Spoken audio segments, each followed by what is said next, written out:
Warnings for JobKeeper businesses and JobSeeker cuts. Let's have a look. Hello everyone, Florian.heise here and welcome to another episode of HeiseSays. Grab your stein of coffee because there's two articles I think we should have a look at. These are both from Yahoo Finance. One is discussing, well, a warning to JobKeeper businesses. Now, there are going to be many businesses out there right now that are, well, that should be insolvent. That should be out of business, that should have shut down. We've seen that because the number of insolvencies is lower. It's about half of what it usually should be, because that's just a natural part of the economy. It's a natural part of business. Businesses grow, they try, and they come back down. Some businesses succeed, some fail. People have to cut their losses and try something else. Maybe they come back later. That's not a bad thing. It's tough when you're going through it, but you learn lessons. You learn lessons. Maybe starting up that, cafe next to 5 others was a terrible thing. I remember when my mother had her hair salon.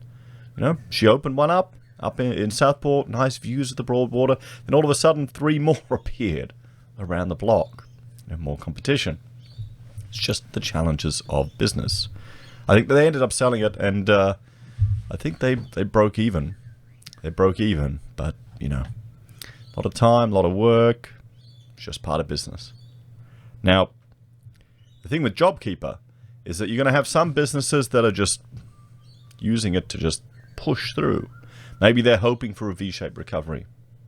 Maybe they really care about their staff, and they've told them up front, when JobKeeper goes, there's nothing left. We'll keep going to make sure you get it.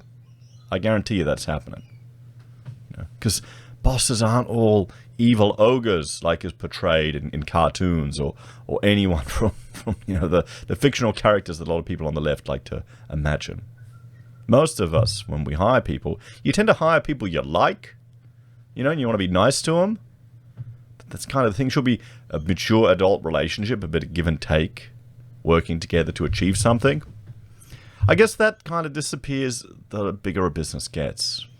The bigger a business gets. And once you start having human resources departments, it becomes less about individual relationships and growing together and more about managing cogs. Can you tell why I'm not suited to or don't enjoy the big business environment?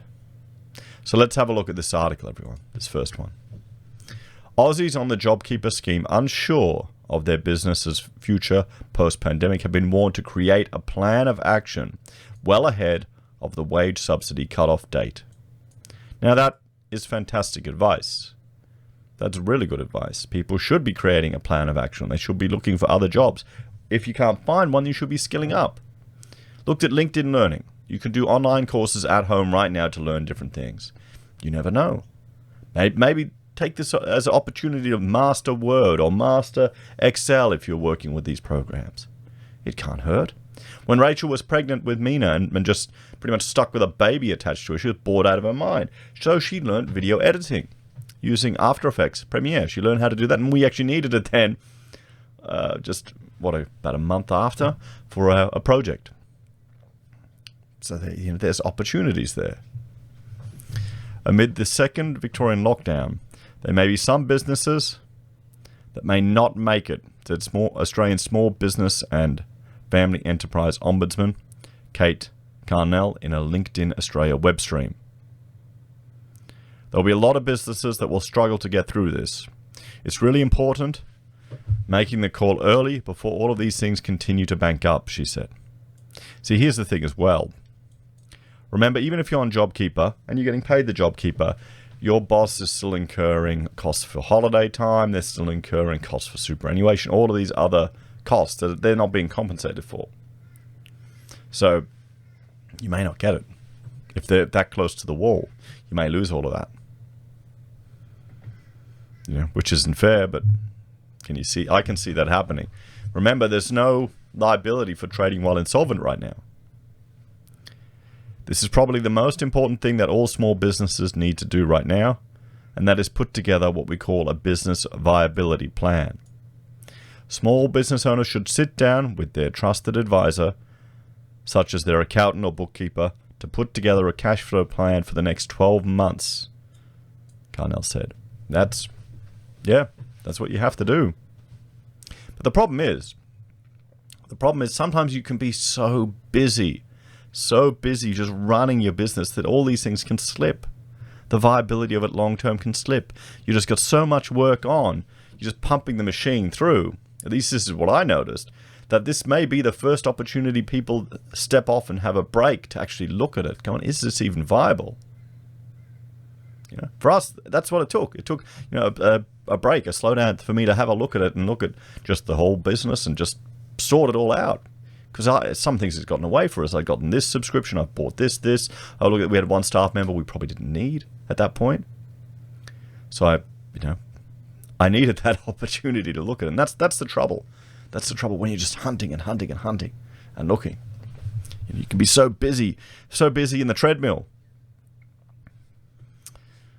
That includes what's going to happen when JobKeeper finishes. When you have to start paying repayments to your bank again.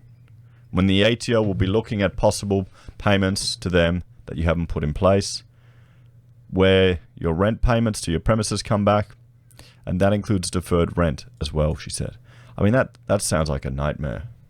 That really, if you're that close to the line and you're hoping the economy will switch back on, I can't see a V-shaped recovery coming.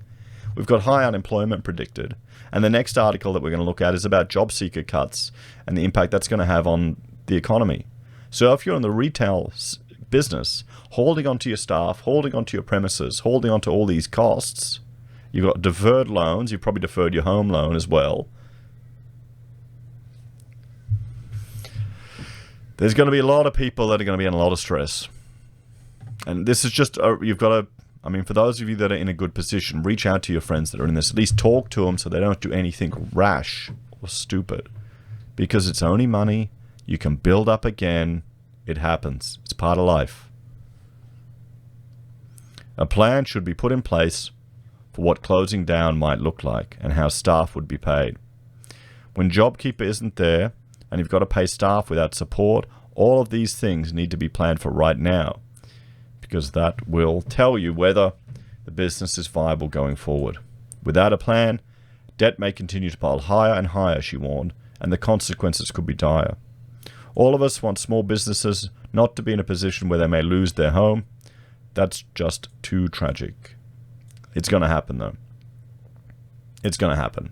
I guarantee you, bet your carton, there are going to be people that are flying too close to the sun, and all these mechanisms are removed. They are hoping that the business will bounce back. It won't. And people will start losing their homes. We're going to start seeing forced sales due to this, due to businesses going under. This is the thing, everyone. We've flattened the curve.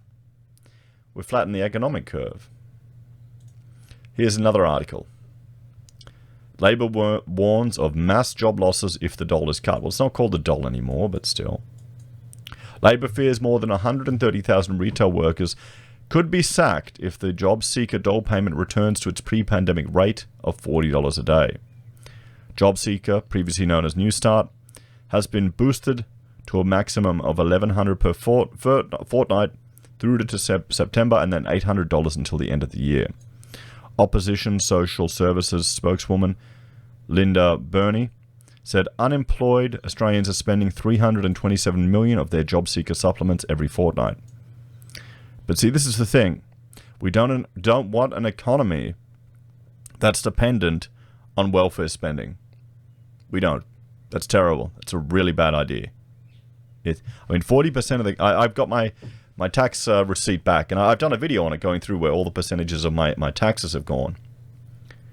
About 40% of it's all going to welfare, one or another. And the unemployment isn't that high. It's the age pension, which is the biggest slice of it, and then disability.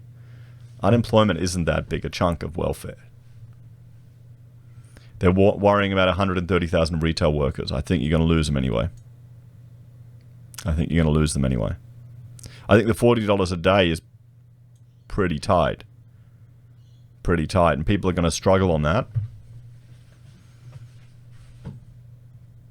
What do you think, everyone? The concern is if the job seeker is too high, so it disincentivizes people from working, it creates a poverty trap. It creates a poverty trap because people aren't stupid. If you have to work 40 hours a week and you only come out with $200 extra, what do you expect?